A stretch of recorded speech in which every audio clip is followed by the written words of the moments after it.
Joe Armacus Bell. Story number one, Brett Kavanaugh fake news in the New York Times, round 672,526,224.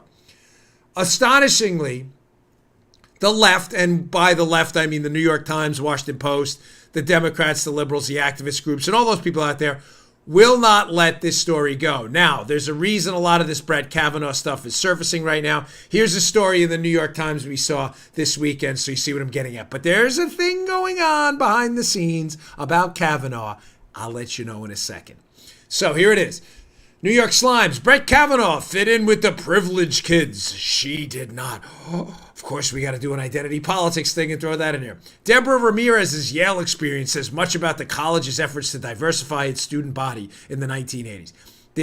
There's a new book coming out on Brett Kavanaugh, and there are some resurfaced allegations about Kavanaugh and some, trying to keep the show family friendly, let's call it sexual activities or whatever, that, ladies and gentlemen, if you just take your Democrat blinders off for a minute, you will see these are deeply, deeply flawed charges at best. Now, of course, the New York Times is going to write the story from Deborah Ramirez, a young minority woman, and the disadvantage, and Kavanaugh, this privilege, because they don't really have any evidence. It's not about making a case. The New York Times is about slandering, tarnishing the image of Brett Kavanaugh. So, because they're liberal activists, that's what they do. It's not a serious journalism outlet. Now, what happened? Well, in short, a person surfaced, and I'll get to him in a minute, and claimed that, well, at the same university, there's a new allegation that Kavanaugh was at a party, and folks, it's not fun. I'm just, the charge is so ludicrous because I don't even understand how this happened. The charge is this guy witnessed at a party Brett Kavanaugh's thing downstairs, you get what I'm saying? Not one of his two legs. That he witnessed someone push Brett Kavanaugh's thing into someone else. Not like just, I'm trying to like be, but we got to cover the story because it was the big news this weekend. That someone witnessed someone push that item not into like, but like touching someone else. If you're trying to imagine what I'm talking about, I don't get how this happened either. If you're watching on the YouTube, I don't know the mechanics of this exactly. Again, another charge against Kavanaugh amongst the litany of other charges that have been almost entirely discredited. The issue with the story, ladies and gentlemen, about this guy who witnessed another person do what I just said, and you're probably trying to figure out what, I don't know either. The person that this allegedly happened to and had the thing pushed into has no memory of the incident at all. Kind of an important component of the story. No, Paul, is that an important part of the story? Thank you. She's like Mr. Producer Rich on Levin's show. He doesn't even go over the mic. The person who this allegedly happened to doesn't have any memory of the incident. Folks, when is it going to end? I'll get to what's really going on in a minute. Thank you. National Review has a great story, along with Matt Palumbo on our website, who has another great story about the connections of the guy making the allegation. But first, John McCormick, National Review. Please read the show notes today. They're really good. I have Matt's debunked this story too in there. National Review. The New York Times anti-Kavanaugh bombshell is actually a dud. Ladies and gentlemen, there are two big problems with this. First, the Times story. I'm going to go in reverse order. They're trying to claim now that the Ramirez story, which is a different story, that Kavanaugh exposed himself to this woman, Deborah Ramirez, that they're making into an identity politics story. National Review points out kind of a big problem with the Ramirez story, too. Check this out. Again, it never ends, folks. This is about the new book they're writing where all these allegations surface, right?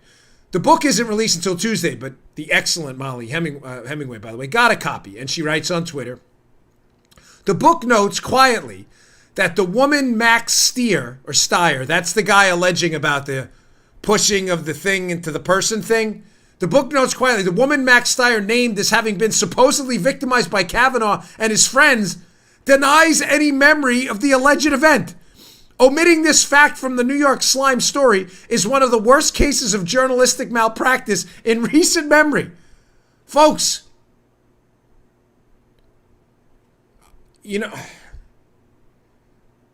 listen, I'm not virtue signaling by telling you, and I hate that term, and I really do, because you can't say anything without someone claiming you're virtue signaling something.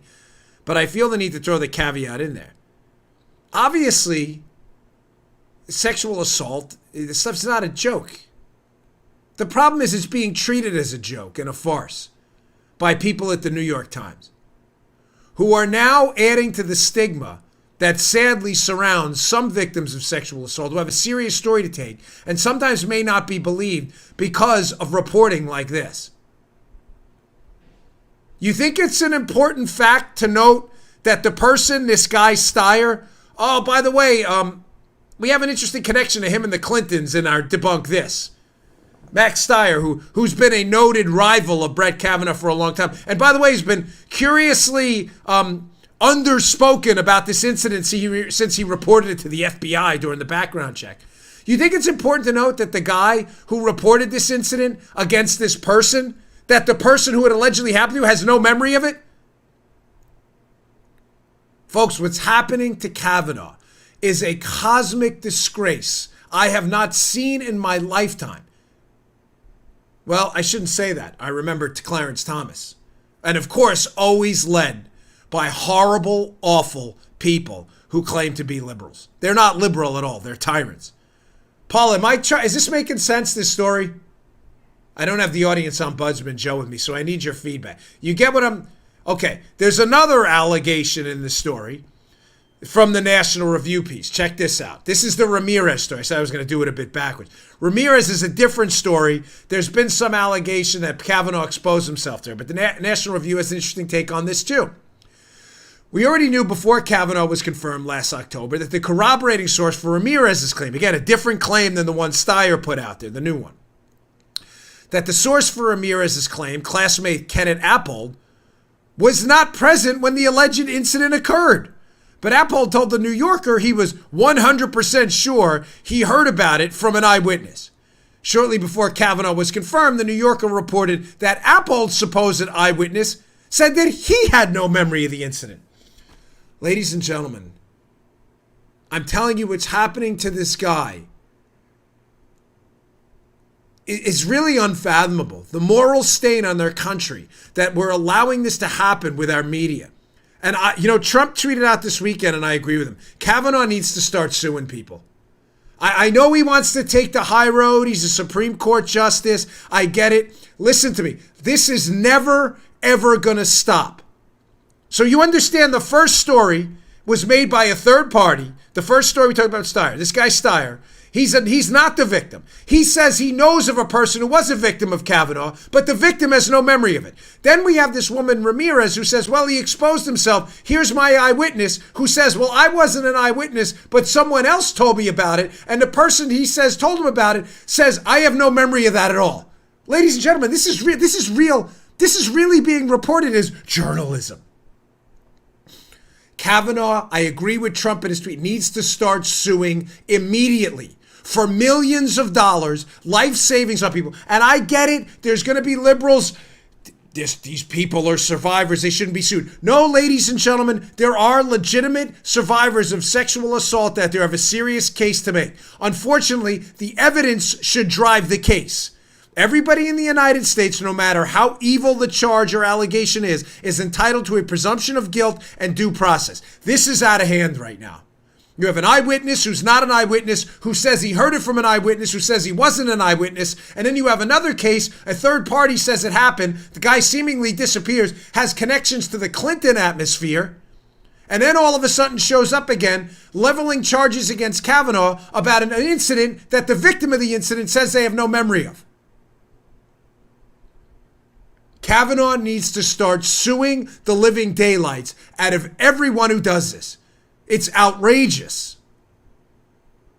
You are destroying due process in this country and the credibility of legitimate survivors of sexual assault and people who have been sexually harassed and assaulted. You're destroying it because you're not adhering to the standards of journalism. You're adhering to the tactics of the liberal activist crowd, and it is deeply disturbing.